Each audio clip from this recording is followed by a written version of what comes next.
You know, it is said that one of the scariest things in the world is investing your money. Well, our next guest knows all about that. Larry Lane at L Squared is going to tell us what to do and what not to do with your money. Welcome, Larry. Thank you, David. Now, you backed into a career as a financial advisor. You were an engineer. At what point did you say, I don't want to do this anymore? I moved to financial advising about 5 years ago. Uh-huh. But there was a long period where I was saying, I don't want to do this anymore about the engineering. Yeah. But making a big change like that is kind of scary, and it takes a while to finally do it. And part of it was I finally looked at it and said, I want to do something I'm more passionate about. Plus, I don't want to look back in another 20 years and say, geez, I wish I had done it. Yeah, so you turned 50, right? Something like that. Something like that, right. And you said, I got to follow my bliss. But you said something interesting before the cameras went on, that was you were waking up every morning and you're watching CNBC Financial. Right. So that's certainly not me. So some people are into reality TV, some people are into sports. Yeah, it's a vicious rumor that I watch The Real Housewives of Beverly Hills, but thank you for outing me for that. So you got up every morning and you were watching the CNBC Financial Report. What about it excited you, and frankly still excites you? Financial planning leaves most people going, oh God. Yeah, I always thought that everyone must be excited about this. And one of the surprises for me when I started doing it was most of my clients, no, I don't want to know about it. I don't want to do it. They just want you to make money for them. Yeah. But for me, I think the excitement was, and some of it's similar to the engineering. It's how do you beat the system? How do you, find better ways? So you are Leonardo DiCaprio, is what you're telling me, right? How do you find better ways to do it? That's it. Uh-huh. So is what you do beating the system or just knowing the system better than most people? I think it's more the second. I'd like to figure out ways to beat the system, but the reality of it is it's hard to beat the system. I mean, you have, guys that run hedge funds that don't beat the system. Right. So to expect, someone like myself is going to do that, it's probably unrealistic. But if you look at the other half of it, most investors they don't even keep up with the market. There's a study called the Dalbar study where they look at the typical investor returns versus the market, and they look at a 20-year period, and basically large stocks, the S&P 500 has done about 10% a year. Which is incredible. I'd be happy with that. Yeah. A balanced portfolio, half stocks, half bonds, has done about 8% over the last 20 years. Which is also pretty good. Which is okay. And the average individual investor has done 2.5% a year, which is not so good. So this average investor who's making a paltry 2% a year on his investment, that's why they come to you and say, Larry, how do I make it to 8 or 10? Or how do I make it to 6? 6 would be great. Right. Well, and part of it's protecting them from themselves. Because, a lot of investing is just driven by emotions. It's money. So, when you're losing money, it hurts. So that's the fear emotion. The fear. And then there's the greed side of it, which is when the market's going up, everyone's making money except for me. Right. So it seems to be counterintuitive. We're looking at the news, we're looking at Susie Orem or whomever we're looking at, and the stock market is going crazy.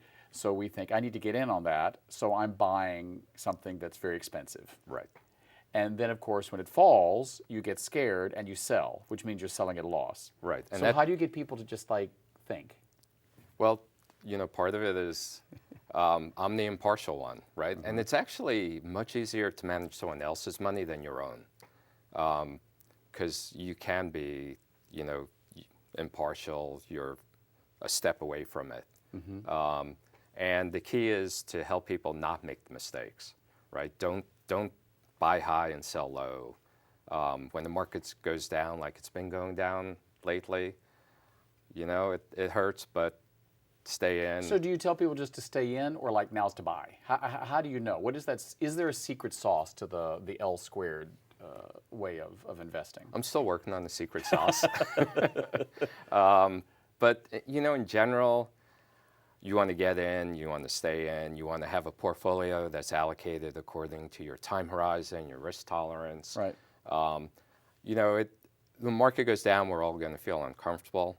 But if you have trouble sleeping, if it bothers you that much, then that portfolio is not right for you. What do you think is one of the biggest misperceptions about money in general, but specifically about having a financial investor? I.e., what is the biggest misperception about hiring you? Okay. Well, certainly one thing is people think, well, I don't have enough money,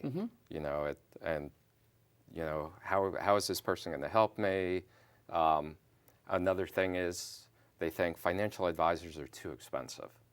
So I'd say those are kind of the two things. I don't have enough money and it's going to cost too much. Right. And, as far as having enough money, I think everyone can benefit from a financial advisor. I mean, it could be just reviewing your financial plan and giving you some ideas on how to improve things, how to save more for retirement, how to better allocate the money. And, as far as the investors or financial advisors costing too much, so, a typical advisor may charge 1% on the assets under management. I mean, so there is kind of a rule of thumb. In general, yeah. But So give or take. Is it more art than science? I.e., what you charge? No, it's It's all science. science. It's all science. Yeah.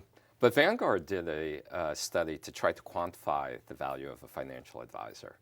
And one of the things they looked at a number of things and just correcting the behavioral mistakes investors make and being able to kind of hold their hands, make sure they don't sell at the wrong time, buy at the wrong time, could add up to 3% a year on their returns. Which is significant. It's huge. Right. It won't add up. It won't be for everyone 3%. Right. But for those people that are making that 2.5% because they're have these behavioral decisions going on, it can really help. Now, you said that about 2/3 of your client base right now are LGBT versus 1/3 that are non-gay. Is there any difference in how your LGBT clients handle or treat money than your non-gay clients? I mean, is there a difference? In general, there's not. I think one thing that's definitely helped is marriage equality. How so? Because before, when same-sex couples weren't allowed to get married, you had to do a number of different things as far as the planning. Whereas now, a married couple's a married couple, and Yeah, some of it's more painful. yeah. I remember when Alfredo and I became legal, we were like, Yahoo! And then our tax guy was like, well, Yeah, I mean, it's not all Yahoo. The good news, you can file a joint tax return. Yes. Your taxes might not be lower. That's exactly right. Yeah, you're exactly right. What is your typical client? Do you have one? You said you've got now about how many?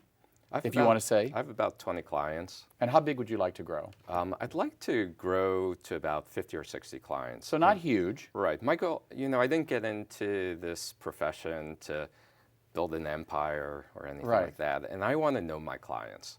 When someone calls up, I don't want to have to type into the computer and say, oh, and what did we talk about last time? Yes.